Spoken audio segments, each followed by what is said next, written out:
오늘의 말씀은 출애굽기 12장입니다. 이달 열흘에 각자 어린 양을 각 가족 식구대로 잡되 사람이 먹을 수 있는 분량에 따라 계산해서 어린 양이나 염소 중에 흠이 없는 1년대 수컷을 14일까지 간직했다가 해질 때 잡아 피를 집 좌우 문설주와 임방에 바르고 밤에 고기를 불에 구워서 무교병 쓴 나물과 함께 먹되 아침까지 남겨두지 말고 남은 것은 불사르라고 하시고 허리에 띠를 띠고 발에 신을 신고 손에 지팡이를 잡고 급히 먹을 것이라고 하면서 이것이 여호와 유월절이라고 합니다. 그때 내가 그 밤에 애굽 땅에 두루 다니며 모든 처음 난 것을 다치고 애굽의 모든 신을 심판하리라. 피가 표적이 되어 넘어가고 재앙이 내리지 않고 이날을 기념하여 하나님의 절기를 삼아 영원한 규례로 대대로 지킬 것에 대해서 말씀하고 있습니다.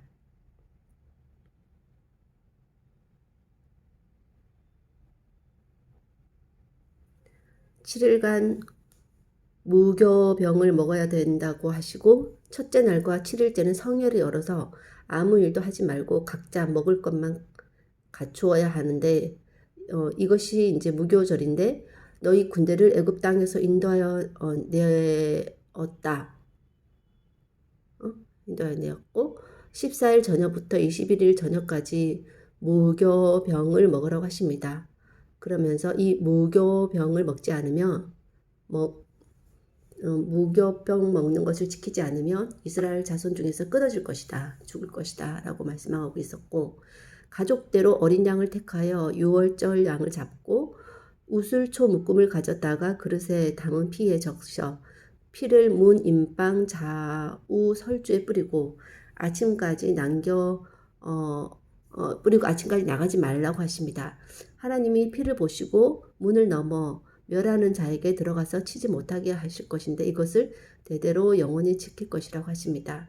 여호와의 유월절 제사는 하나님께서 애굽 사람에게 재앙을 내리실 때 이스라엘 자손의 집을 넘어사 구원하셨다.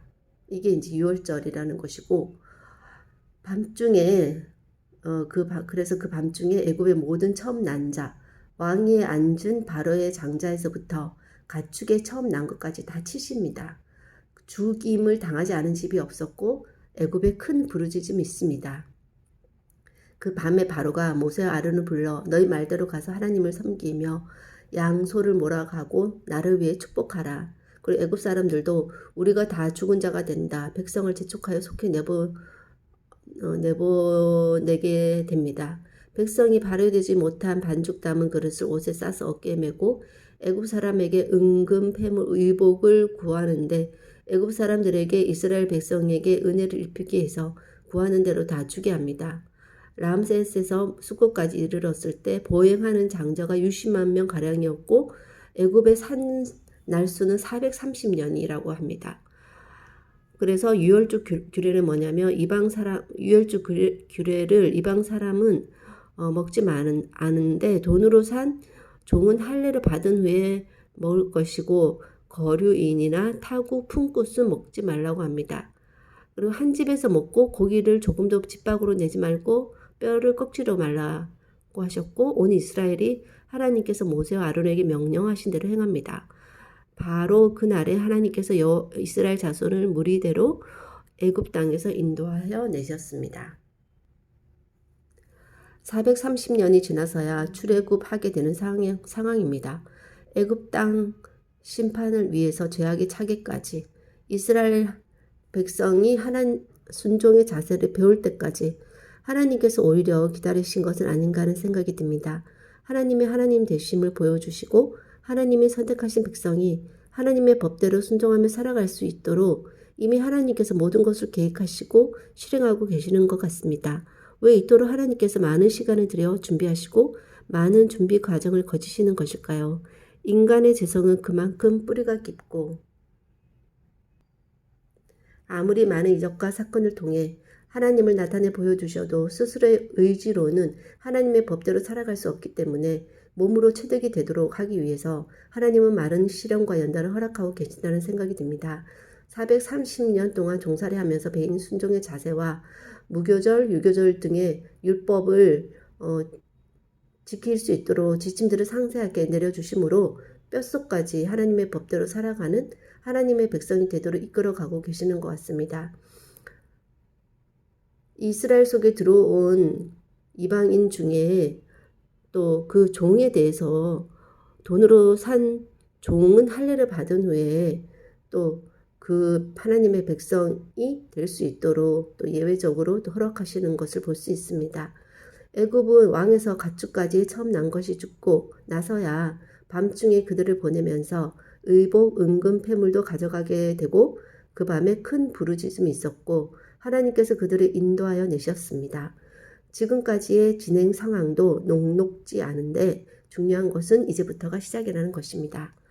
아브라함을 통한 예행 연습, 또 잠시 백성을 기근에서부터 지키셔서 애굽 땅에서 안전하게 살게 하심으로 정비의 시간을 가졌다가 이제 본격적인 하나님의 부르심에 떠나는 삶, 이것이 모든 하나님의 백성의 삶의 모형이 되도록 하는 것 같습니다.